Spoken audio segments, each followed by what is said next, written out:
జరిగి ఉంటే ఈ కావ్య కృష్ణారెడ్డి స్వప్రయోజనాల కోసం, ఈ సిఐ గారు స్వార్థం కోసం, డిఎస్పీ గారు వాళ్ళ స్వార్థం కోసం ఇంతమందిని బలి చేయడం న్యాయమా అని అడుగుతా ఉన్నాను. ఒక్కసారి వాళ్ళ ఆక్రందన, వాళ్ళు పెట్టిన ఆ డబ్బులు ఎవరెవరికి ఇచ్చారు, ఎంత బాధపడతా చెప్తున్నారో ఒక్కసారి మీరు టీవీలో చూడాలని కూడా తెలియజేస్తూ టీవీ నాణ్యమ్మ చుట్టమే, రాధాకృష్ణ చుట్టమే. ఎందుకంటే అసలు ప్రధాన నిందితుడు రాధాకృష్ణ, అతను హ్యాపీగా తిరుగుతున్నాడు. ఎందుకంటే దీంట్లో డబ్బులు కృష్ణారెడ్డికి ఇప్పించిన, సిఐకి ఇప్పించిన, డిఎస్పీకి ఇప్పించిన, ఇతర ఇంకెవరికైనా మన ఇప్పించిన మొత్తం మధ్యవర్తి Radhakrishna and co. There is no doubt.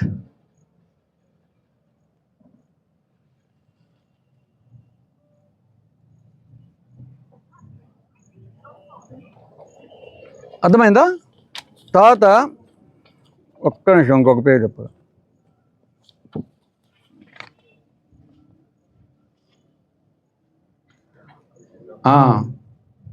ఈ రాధాకృష్ణకి ఇంకొక ఆయన చుట్టం ఉన్నాడు, యగశ్రీ బ్రహ్మానందం. ఇతనితో కలిసి పనిచేసే అతను. ఇతను కూడా ప్రముఖ పాత్ర ఉంది దీంట్లో. ఇవన్నీ ఎట్టుంటే ఇంతమంది, ఏ పేపర్ అంటే ఇది కూడా ఈనాడే 80 మంది కానిస్టేబుల్ కుటుంబాలు. ఈనాడు వివేక కూడా చాలా ధైర్యంగా కాగన్నాడబ్బా. మొన్న నేను కొద్దిగా ఎంక్వైరీ చేశా ఈనాడు అతని గురించి. గతంలో అంట మొత్తం ఆయన లైఫ్ టైంలో ఈనాడుకి 4 కంప్లైంట్స్ పోయినాయంట. 4. ఆ 30 నుంచి ఈనాడుగా పనిచేస్తూ ఉంటే 30 ఎంతగా మొత్తానికి మరి చంద్రబాబు నాయుడు 40 ఇండస్ట్రీ అని చెప్పలేదు మనం. 4 కంప్లైంట్స్ పోయినాయంట. కానీ ఈ కేసు ఎత్తుకున్నప్పటి నుంచి 280 పైచీకు కంప్లైంట్స్ అతని మీద పోయినాయండి. ఏందో దీని ఇంట్రెస్ట్ నాకు అర్థం కాదు.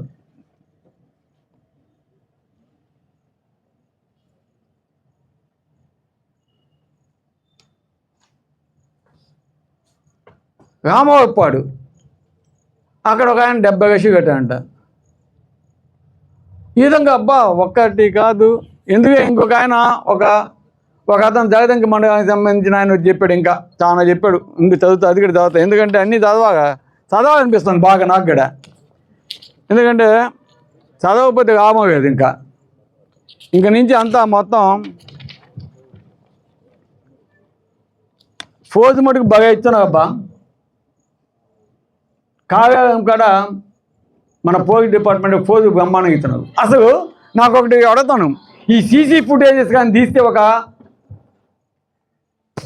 తెలుగుదేశం ప్రభుత్వం వచ్చినప్పటి నుంచి అసలు పోలీస్ డిపార్ట్మెంట్ ఎవరెవరు పోయావు మొత్తం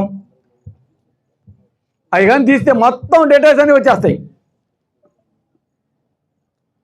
ఈ సిఐ రాజేశ్వరరావు, ఈ డిఎస్పి ఇవి మీద నమ్మకం లేదు.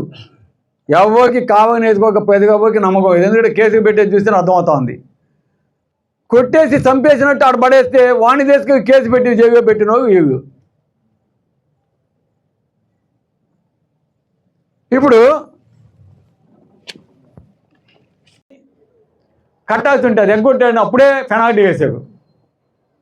అది కట్టకుండా ఏదో ఇది చేసి మాయం చేసి ఇది చేసావు. అయినా ఇప్పటికీ కొన్ని వందల రోడ్డు ప్రతిరోజు ఒక 50 టిప్పర్స్ కావగి, ఉదయగిరి, నెల్లూరు, అటు కందుకూరు ఇటంతా కూడా అయింది పోతా ఉంది.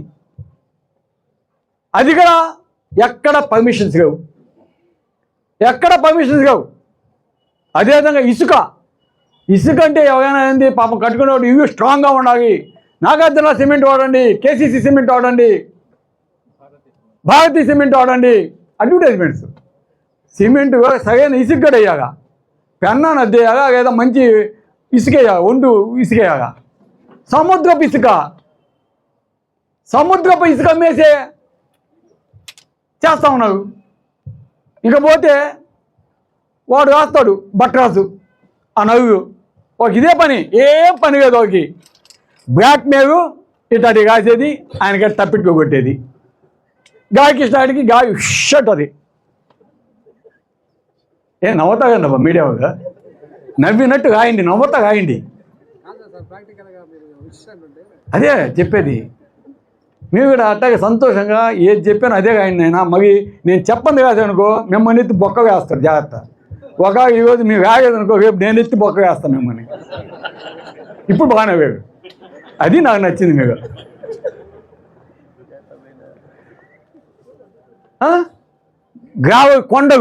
కొండలు మాయం. ముసునూరు కొండ ఏమైంది, విద్యుకోట కొండ ఏమైంది? కొండ ఆడబోదు. కొండ ఎక్కడ పోదైనా కృష్ణారెడ్డి 62 ఎకరాలు కింద ఉంది. 62 ఎకరాలు ఆడ రోడ్డు వేసేదానికి రెడీ చేస్తున్నారు. రోడ్డు వేసుకున్నాడు. కరెక్ట్గా చూడండి, ఈ రోడ్డు కృష్ణారెడ్డి ఇంటి ముందు పోయే రోడ్డు ఆ రోడ్డుకి పోయి టచ్ అవుతుంది. అటు ఒక రోడ్డు వేసాడు. ఏది? ప్రజాసేవ. ఆ శివాలయం మీదుగా ఒక రోడ్డు వేసాడు. డైరెక్ట్గా అటు స్టేట్కి పంపిస్తే జనాగా పనికొస్తుంది. కానీ అటు బానిగా ఇటు తీసుకొచ్చాడు, రోడ్డుకి వేసేసాడు. నిన్న పోయితే నేను సూపర్ కృష్ణారెడ్డి గాలి కృష్ణారెడ్డి అంటే ఇట్లా గాలి కృష్ణారెడ్డి పోయి కావలి నియోజకవర్గ ప్రజలంతా కూడా ఆడ పోయి చూడండి. ఆయన రేవుటికి శివాలయం కాడి నుంచి రోడ్డు ఎంత బాగా వేసుకున్నాడు. అట్లాగే ఈ ఇంటి ముందు పోయి ఆ రేవుటికి ఎట్టేస్తున్నాడు. ఒకసారి చూడండి. ఆ కొండ కావాల్సింటే కింద తవ్వితే కొండ వస్తుంది నాయన. అట్లాగే విద్యుకోట మనకి కొని ఒక మన కావలి సిఐ ఆయన పేరుంది రాజేశ్వరరావు గారికి తెలిసింది. రాజేశ్వరరావు తెలిసిన తర్వాత ఆయన పోయేసి నా వాటా అయింది అని వాళ్ళని అడగటం జరిగింది. ఇంకా ఆయన భయపడి అప్పుడు ఆయన అడిగిందంతా ఇచ్చేదానికి అతను కూడా నిరాకరించాడు. చిన్నంగా అది చెవికి గాలిబనై అక్కడికి ఎమ్మెల్యే వద్ద జాగటం. ఆ తర్వాత అది కేసుగా రూపుదిద్దుకోవటం అంతవరకు బాగుంది, చాలా బాగుంది. ఎందుకంటే ఎమ్మెల్యే గారి కృషి కూడా చాలా బాగుంది. తెలంగాణ నుంచి కూడా అప్పుడు అక్కడున్న ఎమ్మెల్యే ఒక ఆయన ఫోన్ చేసి ఈయన్ని సహాయం కోరటం, తప్పకుండా చేస్తానని చెప్పటం, చాలా బాగా ఎమ్మెల్యే గారు యాక్ట్ చేయటం జరిగింది. ఇవన్నీ అయిన తర్వాత అసలు దీనికి సంబంధించి ఇది 2021లో ప్రారంభమైందని చెప్తా ఉన్నారు. అఫ్కోర్స్ కొంతమంది మీడియాలో కూడా నాకు చెప్పడం జరిగింది ఇది 2021లో స్టార్ట్ అయింది, నేను నిన్న చదివాను, నేనేదో ప్రారంభించానని. ఆఫ్కోర్స్ ఉండొచ్చు కూడా ఏమైనా, ఎందుకంటే అప్పుడు కొత్తగా పెట్టారు కాబట్టి ఎవరిచ్చినా ఓపెనింగ్స్ పిలుస్తూ ఉంటారు, ఎమ్మెల్యేస్ని పోతూ ఉంటాం, చేసి ఉండొచ్చు కూడా, తప్పేం లేదు. కానీ ఇటువంటి వాటిని ఎట్టి పరిస్థితిలో కూడా ఎవరం కూడా రికమెండ్ చేయకూడదు. ఈరోజు ఆనాడు కృష్ణారెడ్డి గారు కూడా ఎలక్షన్స్ ముందు దాకా మాకాడే ఉన్నాడు, వాళ్ళ ఇల్లు కూడా దాని పక్కనే ఉంది, మా ఇల్లు కూడా దాని తర్వాతే ఉంది. కానీ ఇటువంటిది జరుగుతుందని మాకు కానీ ఎమ్మెల్యేకి కానీ ఎవరికి తెలియదు. అప్పుడప్పుడే స్టార్ట్ అయింది కాబట్టి అది 24కి వచ్చేవరకు ఉధృతమైంది. 24 వాళ్ళు 20 తారీఖు 20 తారీఖు జనవరి 20 తారీఖు 2024లో ఒక పార్ట్నర్షిప్ కంపెనీ కూడా ఓపెన్ చేశారు. దీనికి ముఖ్యంగా కథ, స్క్రీన్ ప్లే, డైరెక్షన్ అంతా కూడా ఈ కంపెనీకి సంబంధించి, ఆ కంపెనీ పేరు వచ్చి అనంత పద్మనాభ అసోసియేషన్. దానికి బాస్ వచ్చి సుభాని అని అతను. కానీ దాని కింద ముఖ్యమైన వ్యక్తులు ఎవరంటే దానికి సంబంధించి పోలీస్ డిపార్ట్మెంట్లో ఉద్యోగం కావ్య కృష్ణారెడ్డి ద్వారా తెచ్చుకున్న వ్యక్తి రాధాకృష్ణ. ఇంటి పేరు ఏదో ఉంది, ఒట్టి కావ్య ఏదో అనుకుంటా, రాధాకృష్ణ. అతను మెయిన్ ప్రధాన ముద్ద. యాక్చువల్గా చెప్పాలంటే సుభాని తర్వాత వాళ్ళ మిసెస్ ప్రధాన పాత్ర పోషిస్తూ దాదాపు 17 మంది సభ్యులుగా ఒక కంపెనీ డైరెక్టర్స్గా ఫామ్ అయ్యి ఆ 17 మంది అప్పటి నుంచి ట్రైనింగ్ స్టార్ట్ చేశారు. దాంట్లో అతనికి అయోధ్యకి సహాయపడిన వాళ్ళు తిరుమల రెడ్డి రూరల్ పోలీస్ స్టేషన్లో పనిచేస్తూ ఉంటాడు. అతను ఒకడు, ఆయనతో పాటు కొంతమంది పోలీసు డిపార్ట్మెంట్కి సంబంధించిన వాళ్ళు కూడా మొత్తం మీద ఉన్నారు. మొత్తం 17 మెంబర్స్తో ఈ కమిటీ ఒకటి ఫామ్ చేసి దాంట్లో డైరెక్టర్స్గా పెట్టి వీళ్ళు కొంతమందికి ట్రైనింగ్ ఇవ్వటం స్టార్ట్ చేశారనమాట. ట్రైనింగ్ ఇచ్చి తర్వాత వాళ్ళకేం చేశారు, వాళ్ళకే కొంత అమౌంట్ మీరు కట్టండి, మీకు మంచి లాభాలు వస్తాయని చెప్పి వాళ్ళని మోసం చేసి వాళ్ళకి కొంత అమౌంట్ కట్టించుకొని అమౌంట్ ఇవ్వడం జరిగింది. ఏది నెలకి రోజుకి 6% ఈరోజు బయలుదేరి వచ్చాను. ఈరోజు మేము ఒకటే కోరుతున్నాం, ఎవరైతే ఈ స్కీములో పేద ప్రజలు, డిపార్ట్మెంటు, పోలీసు డిపార్ట్మెంటు ఆఫీసర్స్, కొంతమంది రెవెన్యూ డిపార్ట్మెంట్ వాళ్ళు, ఇదంతా కూడా ఈరోజు ఈ స్కీమ్స్లో విపరీతంగా డబ్బులు పెట్టున్నారు. కాకపోతే అన్అకౌంటెడ్ మనీ ఎక్కువ ఉంది. 5% అకౌంటెడ్ ఉంటే అన్అకౌంటెడ్ దాదాపు 95% ఉందని నేను చెప్తున్నాను గట్టిగా. ఎందుకంటే ఎవరో కూడా పోలీస్ డిపార్ట్మెంట్ అకౌంటెడ్గా పెట్టరు. ఎందుకంటే పేరు చెప్పడం నాకు ఇష్టం లేదు. దాదాపు ఆ విష్టి ఆ చినిపోయిన కాగితం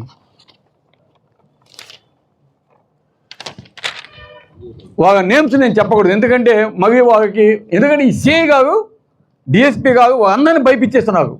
మీరు కానీ కంప్లైంట్ ఇచ్చినా, మీకు ఇంత అమౌంట్ పెట్టారని చెప్పినా మీ అమౌంట్ దేవుడికి మీ ఉద్యోగాలు పోతాయి, మీ ఇష్టమని భయపెట్టేసి వాళ్ళు ఉన్నారు. 1 టౌన్లో 15 మంది ఉన్నారు, 15 మంది. అదేవిధంగా 2 టౌన్లో 16 మంది ఉన్నారు, రూరల్లో 12 మంది ఉన్నారు, జగదంకు 8 మంది ఉన్నారు, కొండాపురంలో 11 మంది ఉన్నారు, ఉమెన్ పీసీస్ 9 మంది ఉన్నారు. మొత్తం 71 మంది.